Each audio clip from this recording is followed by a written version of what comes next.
Welcome, everyone. Today we're diving deep into the world of finite element models applied to MARPE, mini screw-assisted rapid palatal expansion, and their clinical relevance.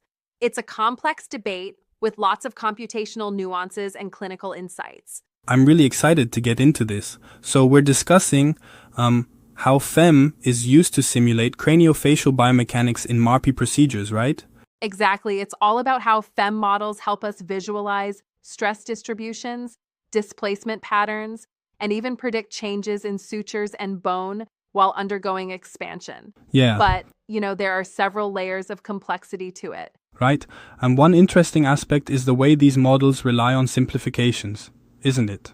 I mean, many models assume homogeneity or linear elasticity in bone, even though we know bone behavior is more complex. Yes, that's one of the major critiques. They often use isotropic and linear elastic assumptions for both cortical and trabecular bone. It certainly streamlines the computation, but it overlooks patient-specific variations and the anisotropic nature of bone. And speaking of patient-specific factors, the review talks a lot about anatomical reconstruction using CT or CBCT imaging. How detailed are these models in capturing craniofacial anatomy? Well, they try to be quite detailed. The process usually starts with 3D scans, where segmentation is done, often using programs like Mimics or 3D Slicer to separate cortical bone, trabecular bone, sutures, and even the periodontal ligament. However, the segmentation can be quite simplified, sometimes assuming a fixed thickness for the PDL or uniform suture properties, which again might not reflect true patient anatomy. I see. It's like you're trying to capture a very dynamic living system with a static blueprint, which can limit predictive accuracy, right? Exactly. And then there's the matter of mesh density. Some researchers use coarse meshes with around 40,000 elements, whereas others go into the millions. And the review pointed out that just having more nodes doesn't guarantee better accuracy if the mesh quality metrics like skewness and aspect ratio aren't controlled. That makes sense. So, even if you have millions of elements, if they are not shaped well, you might still get erroneous stress concentrations, especially near the mini-screw interfaces and mid-palatal suture zones. Right, and that's a crucial point because these stress hotspots are what we heavily rely on to predict potential failure or relapse. The models show high stress values around mini-screws, sometimes even approaching values that exceed the expected thresholds of craniofacial tissues. Now there's also the loading aspect, which is fascinating. They discuss both force-driven and displacement-controlled scenarios. What's your take on that? Oh, absolutely. Some simulations use fixed displacements, like increments of 0.25 millimeters per screw turn, while others use a constant force application, for example, around 7.85 to 9.81 N per side. Yeah. The challenge is that displacement-driven simulations often yield unrealistically high stress, probably because they enforce movements that don't occur naturally. Right? And force-driven simulations might underrepresent the complexity of tissue behavior. It seems like there's no one-size-fits-all approach here.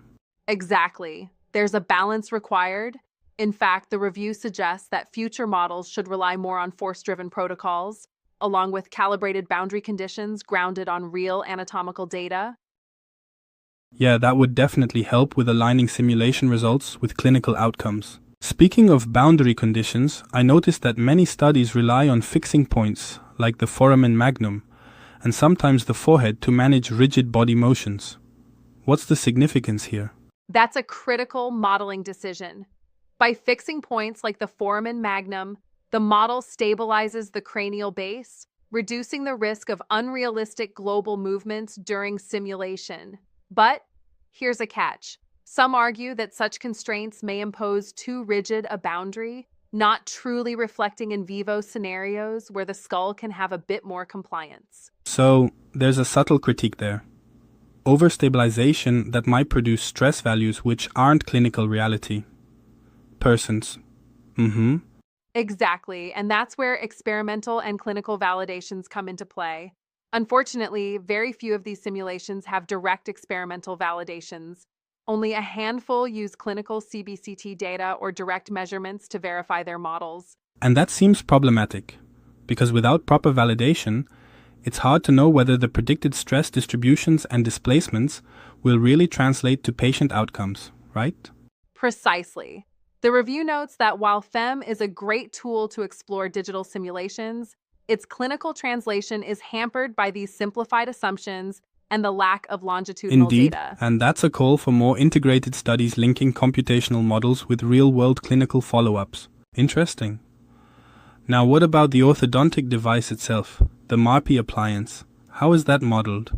The MARPE device and its mini screws are usually modeled using material properties typical of dental-grade metals. The studies use stainless steel and titanium with defined moduli, like around 110,000 to 200,000 MPa. The design details, such as whether it's bone-anchored or a hybrid leveraging dental anchorage, greatly affect force distribution. For instance, hybrid designs tend to disperse the forces more broadly across the mid-palatal suture. So, in essence, the device configuration modifies the mechanical environment substantially? Yeah, absolutely. It can shift the center of rotation, and that alters expansion behavior, leading to differences in nasal cavity expansion and overall skeletal movement. That's really a critical point for clinicians who want to design patient-specific treatments. But I have to ask, do these FEM models account for muscle forces, like from the masseter or temporalis, during function? Good question. Actually, none of the reviewed studies incorporated masticatory muscle forces. They mostly simulate static loads, ignoring the time-dependent cyclic loads that occur during chewing. That omission may lead to underestimation of the dynamic environment, which can influence long-term bone remodeling. It definitely seems like a significant gap. I mean, if we're to refine these models for future use in treatment planning, incorporating dynamic, time-dependent muscle forces seems essential. Absolutely. The review highlights this as a future perspective. Incorporating dynamic loading conditions derived from electromyographic data or musculoskeletal modeling could really enhance the realism of these simulations. That's promising. Now, shifting focus a bit, what about the suture modeling? The craniofacial sutures, especially the mid-palatal suture, play such a crucial role. How are they represented? The sutures are generally modeled as linear, elastic, isotropic materials with very low stiffness compared to bone. Their Young's moduli are set really low, like values around 0.068 to 15 MPa, and they use Poisson's ratios approaching 0.49 to simulate nearly incompressible behavior. That's quite interesting. But doesn't that rigidly bonded approach ignore the natural mobility of sutures? Yeah. You're absolutely right. Most of these studies treat suture contacts as perfectly bonded, effectively locking the interfaces. While that simplifies the math, it doesn't allow for the slight separations or sliding we might see clinically. It's another area where the simulation could be improved. I see.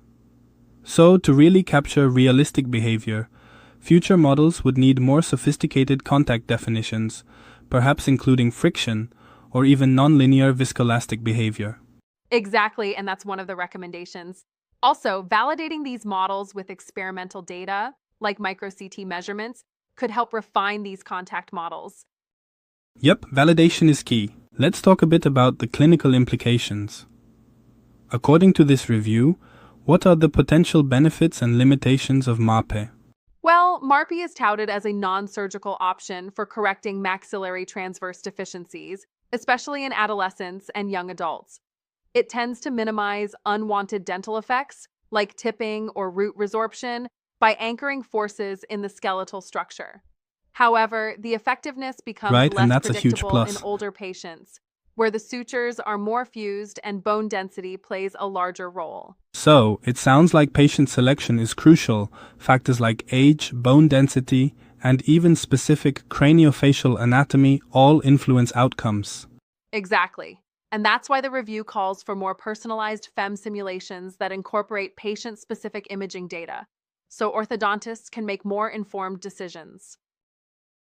That would certainly enhance treatment predictability. One last point, there was some critique regarding the quality reporting of the FEM meshes and validation protocols. Could you elaborate on that? Sure. Many studies mention the number of nodes and elements, but they rarely report quality metrics like aspect ratios or Jacobian determinants, which are vital for ensuring numerical reliability. Moreover, without standardized validation methods, both experimental and clinical, the reproducibility and reliability of these models remain questionable. It's a clear call for the future community to establish standardized reporting guidelines. That sounds like a robust roadmap to enhance the model's translational impact. Absolutely. In summary, while FEM models offer powerful insights into the biomechanics of MARPE, there's a lot to be improved, especially in terms of anatomical fidelity, dynamic loading, contact modeling, and robust clinical validation. Indeed. Well, this conversation has been highly engaging and has really clarified the intricacies behind using finite element models in MARPE research. Thanks for breaking it down so thoroughly. Glad to hear that. There's a lot of work ahead, but with interdisciplinary collaboration and methodological transparency, the future of computational orthodontics looks promising. Thanks for joining in on this detailed discussion.